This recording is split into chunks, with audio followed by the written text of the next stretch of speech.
Hello दोस्तों, आज हम बात करने वाले हैं गेट का सिलेबस क्या है। गेट का सिलेबस में कौन कौन सा सब्जेक्ट आते हैं। तो सबसे पहले आते हैं इंजीनियरिंग मैथमेटिक्स, जो 13 मार्क्स के एग्ज़ाम में पूछे जाते हैं। जो पहला चैप्टर है लीनियर अलजेब्रा, ये 3 से 4 मार्क्स एग्ज़ाम में पूछे जाते हैं। इसमें कौन कौन से टॉपिक पढ़ने पड़ते हैं। तो पहला वेक्टर स्पेस बेसिस, दूसरा है लीनियर डिपेंडेंस एंड इंडिपेंडेंस, तीसरा मैट्रिक्स अलजेब्रा, चौथा eigen value and eigen vectors, और अगला टॉपिक है rank solution of linear equations, जिसमें पढ़ना है एग्जिस्टेंस एंड यूनिकनेस। यह 3 से 4 मार्क्स में एग्जाम में पूछे जाते हैं। दूसरा टॉपिक क्या है, कैलकुलस। इसमें कौन कौन सा टॉपिक पढ़े जाते हैं। ये 3 से 4 मार्क्स में पूछे जाते हैं। तो इसमें कौन सा टॉपिक पढ़ना है, तो mean value theorems, theorem of integral calculus, evaluation of definite and improper integrals, उसके बाद पार्शियल डेरिवेटिव्स, उसके बाद मैक्सिमम एंड मिनिमम, उसके बाद मल्टीपल इंटीग्रल्स, उसके बाद line surface and volume integrals, उसके बाद टेलर सीरीज। और ये 3 से 4 मार्क्स पूछे जाते हैं एग्जाम में। फिर तीसरा टॉपिक है वेक्टर एनालिसिस, ये 1 2 मार्क्स में पूछे जाते हैं। उसमें कौन सा टॉपिक पढ़ना है, vectors in plane and space, vector operation, gradient, divergence and curl. उसके बाद पढ़ा था Gauss's Green's and Stokes theorem. उसके बाद अगला टॉपिक है कॉम्प्लेक्स एनालिसिस। इसमें कितने मार्क्स पूछे जाते हैं, तो 2 मार्क्स पूछे जाते हैं एग्जाम में। इसमें कौन सा टॉपिक पढ़ना है, तो analytic function, Cauchy's integral theorem, Cauchy's integral formula, sequence and series, convergence test, Taylor and Laurent series, residue theorem. और अगला टॉपिक है प्रोबेबिलिटी एंड स्टैटिक्स। इसमें कौन सा टॉपिक पूछे जाते हैं, इसमें पूछे जाते हैं mean, median, mode, standard deviation, combinatorial probability, probability distributions, binomial distributions, Poisson distribution, exponential distribution, normal distribution, joint and conditional probability.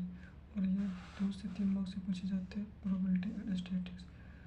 और यहाँ से होते हैं और पता है दोस्तों, ये इसी का सिलेबस है 2027, इसी का सिलेबस है गेट का। तो अगला है कोर ब्रांच इसी का, जो क्या क्या एग्जाम में आते हैं, कौन कौन से टॉपिक से। तो पहला टॉपिक है नेटवर्क सिग्नल्स एंड सिस्टम, जो नेटवर्क 6 से 8 मार्क्स एग्जाम में पूछे जाते हैं, और सिग्नल एंड सिस्टम 8 से 10 मार्क्स में पूछे जाते हैं। नेटवर्क में जो क्वेश्चन आते हैं वो 5 से 6 क्वेश्चन आते हैं, और सिग्नल सिस्टम से 7 से 8 क्वेश्चन आते हैं। इसमें क्या पढ़ना है, सर्किट एनालिसिस।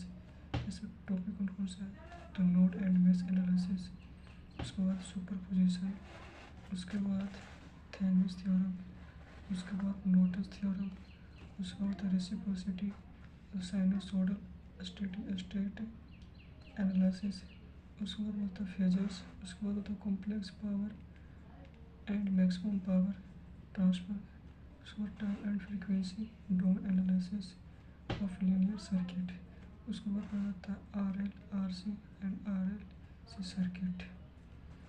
और अगला टॉपिक है इसी कोर ब्रांच का, उसके बाद और ये टॉपिक है नेटवर्क एंड सिग्नल सिस्टम। तो इसमें और क्या पूछा जाता है, solution of network using Laplace transform, उसके बाद linear two part network parameters, delta transformation, continuous time signals में क्या पूछे जाते हैं, तो Fourier series and Fourier transform, वो था सैम्पलिंग थ्योरम एंड एप्लीकेशंस। उसके बाद डिस्क्रीट टाइम सिग्नल्स में क्या होते हैं, तो DFT Z transform, discrete time processing of continuous time signals, LTI topic पूछे जाते हैं। फिर सिस्टम में क्या आते हैं, तो definition and properties, causality, stability, impulse response, convolution, poles and zeros, frequency response, group delay, phase delay. तीसरा तीसरा टॉपिक है इलेक्ट्रॉनिक्स डिवाइस, EDC लिखा जाता है। ये 5 से 6 इस क्वेश्चन आते हैं एग्जाम में और 7 से 9 मार्क्स के पूछे जाते हैं। तो इसमें कौन सा टॉपिक पढ़ना है? Energy weights in intrinsic and extrinsic conductors, उसके बाद इक्विलिब्रियम कैरियर कंसंट्रेशन, उसके बाद direct and indirect band gap, उसके बाद सेमीकंडक्टर्स। कैरियर ट्रांसपोर्ट में क्या पूछा जाता है? तो diffusion current, drift current, mobility and resistivity, generation and recombination of carriers, position and continuity equation, उसके बाद PN junction, Zener diode, BJT, MOSFET, capacitor, MOSFET, LED, photo diode and solar cell पूछे जाते हैं। और अगला टॉपिक क्या है? Analogue circuits. ये 7 से 8 क्वेश्चन आते हैं एग्जाम में और 7 से 9 मार्क्स के पूछे जाते हैं। इसमें क्या टॉपिक पढ़ना है? तो डायोड सर्किट्स। इसमें क्या पढ़ना है? Clamping and rectifiers, BJT and MOSFET amplifiers में washing, AC coupling, small signal analysis, frequency response और current mirrors and differential amplifiers पूछे जाते हैं दोस्तों। और एक टॉपिक है इसका और पूछे जाते हैं ओपन एम्पियर सर्किट्स में amplifiers, summers, differentiators, integrator, active filters, Schmitt triggers and oscillators. और अगला टॉपिक है डिजिटल सर्किट्स। ये एग्जाम में 4 से 6 क्वेश्चन आते हैं और 6 से 8 मार्क्स में पूछे जाते हैं। इसमें क्या पढ़ना पड़ता है? तो इसमें मतलब नंबर रिप्रेजेंटेशन जैसे binary, integer and floating point numbers, combinatorial circuits, Boolean algebra, minimisation of function, using Boolean identifiers and Karnaugh logic gates and there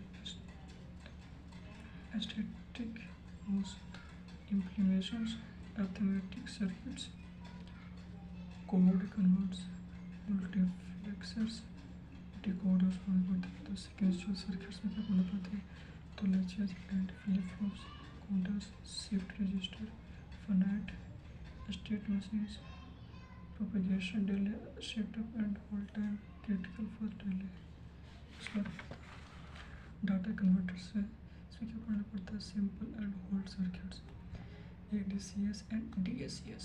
उसके बाद सेमी कंडक्टर मेमोरीज में क्या पढ़ना पड़ता है? रोम, SRM, DRM। कंप्यूटर ऑर्गेनाइजेशन में क्या पढ़ना पड़ता है? तो machine instructions and addressing modes, ALU, data path and control unit in section 5 language. उसके बाद अगला टॉपिक क्या है? तो कंट्रोल सिस्टम। ये एग्जाम में 4 से 5 क्वेश्चन पूछे जाते हैं, 6-7 मार्क्स को पूछे जाते हैं। इसमें क्या पढ़ना पड़ता है? Basic control system components, feedback principle, transfer function, block diagram representation, signal flow graph, transient and steady state analysis of LTI system, frequency response, Routh orders and Nyquist stability criteria, Bode and root locus polars, lag compensates, state variable model and solution of state equation LTI system। और अगला topic है कोल branch का second last है communication. ये 8 से 10 marks के पूछे जाते हैं, क्वेश्चन आते हैं 6 से 8।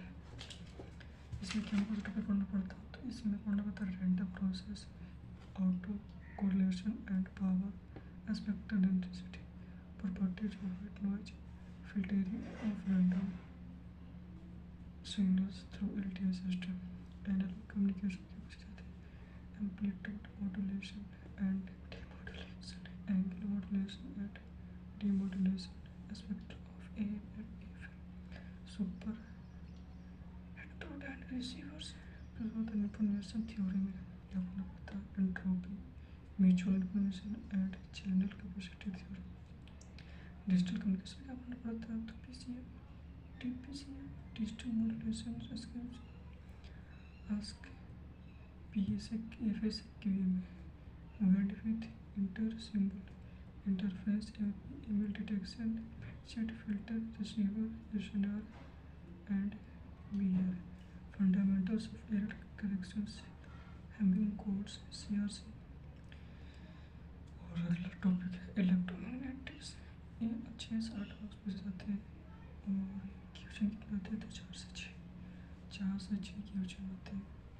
इसमें कौन सा टॉपिक था तो Maxwell equations, differential and integral forms and their interpretation, boundary condition follow करते हैं, wave equation through various media, scale vector, transmission. इसमें क्या करना पड़ता है, equations, characteristics, impedance matching, impedance transformation, S parameters, Smith chart करना पड़ते हैं, rectangular and circular waveguides, light propagation in optical fibres, dipole and monopole antenna, linear antenna array, solar the plane waves properties, reflection and refraction, polarization, phase and velocity, propagation through various material, skin depth।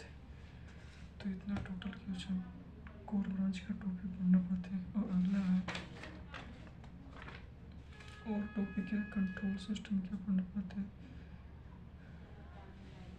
ये control system feedback response, transfer functions, block diagram and signals flow graphs, translate steady state responses, stability analysis, root locus, state variable models, differential equation, first order, higher order, linear equation course. ये mathematics का और एक और branch है। उसके बाद दोस्तों उसके बाद आता है कि वर्बल एबिलिटी, ये 5 मार्क्स के क्वेश्चन पूछे जाते हैं।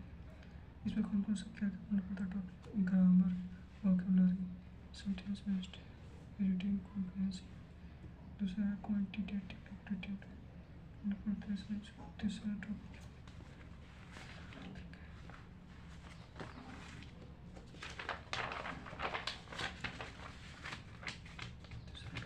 लॉजिकल रीजनिंग, चौथा एनालिटिकल रीजनिंग, और लास्ट के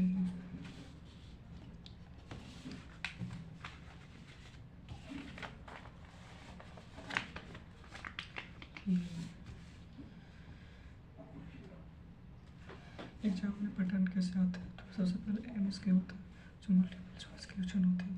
इसमें 4 ऑप्शन होते हैं, ओनली 1 क्वेश्चन कैरेक्ट करना पड़ता है जो 1 या 2 मार्क्स का होते हैं। नेगेटिव मार्किंग 1 मार्क्स का हो तो 1/3 मार्क्स नेगेटिव मार्किंग हो जाएंगे, 0.33%। अगर 2 मार्क्स का हो तो 2/3 मार्क्स 0.6% नेगेटिव में जाएंगे। दूसरा पैटर्न है MSQ जो मल्टीपल सिलेक्ट क्वेश्चन आते हैं। इसमें 1 से ज़्यादा ऑप्शन सही हो सकता है। ऑप्शन यूजुअली 4 या 5 होते हैं। एक भी गलत ऑप्शन सेलेक्ट किया 0 मार्क्स, क्योंकि इसमें नेगेटिव मार्क नहीं होती। जैसे NAT न्यूमेरिकल आंसर टाइप, इसमें कोई नेगेटिव मार्क्स नहीं होती। न्यूमेरिकल में आंसर देने पड़ते हैं। जनरल एप्टीट्यूड 10 क्वेश्चन आते हैं, 15 मार्क्स का, 5 क्वेश्चन 1 मार्क्स का, 5 क्वेश्चन 2 मार्क्स का, टोटल 15 मार्क्स का। दूसरा इंजीनियरिंग मैथमेटिक्स, इसमें 10 क्वेश्चन आते हैं, 13 मार्क्स का। कौन से सब्जेक्ट 45 क्वेश्चन आते हैं, 72 मार्क्स का। तो ये पूरा सिलेबस